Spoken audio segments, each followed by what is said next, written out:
लोकसभा चुनाव 2024 के लिए पहली बार कांग्रेस की ओर से कोई बड़ा चेहरा चुनावी प्रचार में नजर आया। कांग्रेस महासचिव प्रियंका गांधी आज नैनीताल जिले के रामनगर पहुंची, जहां उन्होंने गढ़वाल और लोकसभा क्षेत्र की जनता को संबोधित किया और गढ़वाल से कांग्रेस प्रत्याशी गणेश गोदियाल और नैनीताल उधम सिंह नगर के प्रत्याशी प्रकाश जोशी के लिए वोट करने की अपील की। जनसभा को संबोधित करते हुए प्रियंका गांधी ने बीजेपी और प्रधानमंत्री नरेंद्र मोदी पर हमला बोला। प्रियंका गांधी ने कहा, उत्तराखंड की जनता से भारतीय जनता पार्टी को कोई विशेष प्रेम नहीं है, केवल दिखावे की बात करती है। उत्तराखंड के नौजवानों को अग्निवीर जैसी योजना देना प्रधानमंत्री का प्रेम दिखाता है कि वे कितना प्रेम करते हैं। रामनगर में जनसभा को संबोधित करते हुए प्रियंका गांधी ने कहा कि हिंदू धर्म में आस्था का सबसे बड़ा प्रमाण त्याग होता है।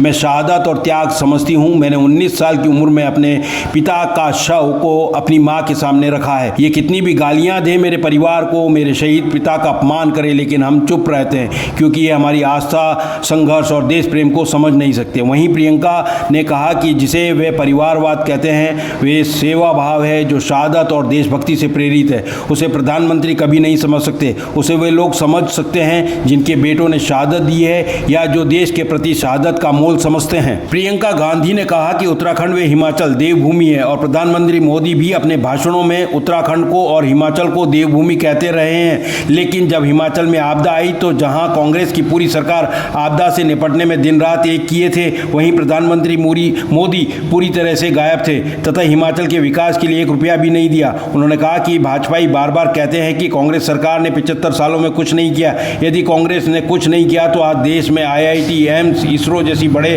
बड़े संस्थान कहां से आए। प्रियंका गांधी ने अग्निवीर योजनाओं को देश की सेवा के लिए तैयारी करने वाले युवाओं के साथ सबसे बड़ा धोखा बताया। उन्होंने कहा कि एक तरफ पेपर लीक जैसी घटनाओं ने युवाओं का मनोबल तोड़ा है तो वहीं बढ़ती बेरोजगारी ने प्रदेश के युवाओं को पलायन के लिए मजबूर किया है।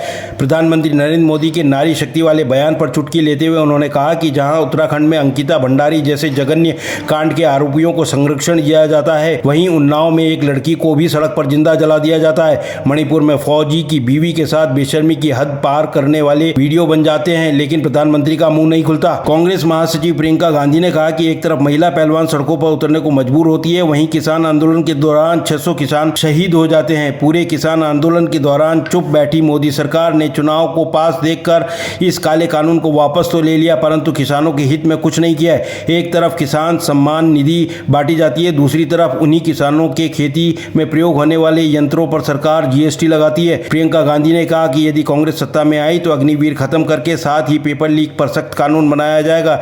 इसके अलावा पूरे देश में खाली पड़े 30 लाख पद शीघ्र नियुक्ति की जाएगी। युवाओं के लिए 5000 करोड़ का एक फंड बनाया गया है, जिससे स्टार्टअप के इच्छुक युवाओं की सहायता प्रदान की जाएगी। आपने देखा होगा कि यहाँ पे पर्यटन की बातें करते हैं, कहते हैं कि पर्यटन की बहुत गिना देते हैं आप, लेकिन सच्चाई क्या है? सच्चाई आपके जीवन है, सच्चाई आपका संघर्ष है, सच्चाई आज की बेरोजगारी है, सच्चाई आज की महंगाई है। आपके बच्चे पढ़ते हैं, इम्तिहान देते हैं, पेपर लीक हो जाता है, घोटाला हो जाता है, 20-20 लाख की नौकरियां बिक जाती हैं। किसके राज में हो रहा है ये? 10 सालों से किसका राज है? कितना दोष देते रहेंगे कांग्रेस पार्टी को? 10 सालों से तो कांग्रेस पार्टी का राज नहीं है ना। 10 सालों से इन्हीं की पूर्ण सत्ता है, पूर्ण बहुमत रही है। कहते हैं 400 पार और बहुमत चाहते हैं और सत्ता चाहते हैं। 10 सालों में इन्होंने क्या? कहते हैं 75 सालों में कुछ नहीं हुआ। अगर कुछ नहीं हुआ होता तो यहाँ उत्तराखंड का इतना हुनर कहाँ से आया? IIT, IIM पूरे देश भर में कहाँ से आए? एम्स कहाँ से आए? ये जो चंद्रयान चंद्रमा पे जाता है, इसका सारा रिसर्च, ये सब जो अगर पंडित नेहरू जी ने 1950 के बाद नहीं लगाया होता तो ये हो सकता था, ये मुमकिन होता। तो सच्चाई क्या है? आज इतनी महंगाई है, मेरी बहनें बैठी हैं, आपके सामने कहते हैं कि सिलेंडर का दाम घटाएंगे। अरे पिछले इतने सालों से 1200 तो था ना, था कि नहीं था? किसका राज था? बीजेपी का था? मोदी जी का था? पहले कम क्यों नहीं किया? पेट्रोल डीजल के दाम बढ़ते चले जा रहे हैं। अंकिता भंडारी के साथ क्या हुआ?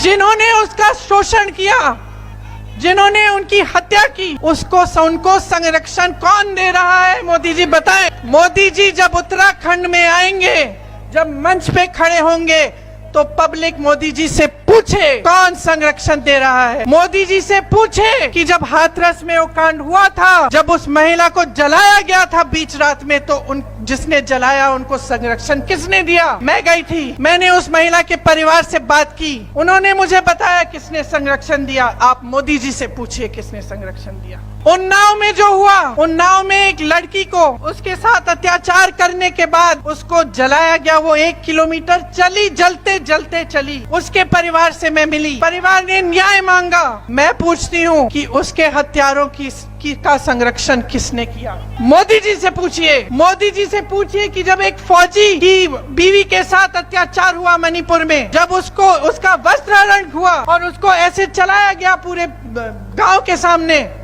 तो उन लोगों का संरक्षण उनको किसने दिया? किसने दिया? मोदी जी से पूछिए। मोदी जी से पूछिए कि जब ओलंपिक का मेडल जीत के आई, जो रेसलर्स थी महिलाएं जीत के आई, तब तो आपने चाय पिलाई, उन्हें घर बुलाया उनको, और जब सड़क पे बैठी कि हमारे साथ अत्याचार हो रहा है, मोदी जी सुन लीजिए, मोदी जी 5 मिनट के लिए हमसे बात कर, तो मोदी जी कहाँ थे? कहाँ थे मोदी? जब उत्तराखंड आएंगे मोदी जी, उनसे पूछिए कि ये जो आप नारी शक्ति की बात करते हैं, इसका मतलब क्या है? मोदी जी, मतलब क्या है? आप कोई भी ऐसी बात करते हैं जिसमें गहराई है, जिसमें असली श्रद्धा है नारी के लिए, नौजवान के लिए,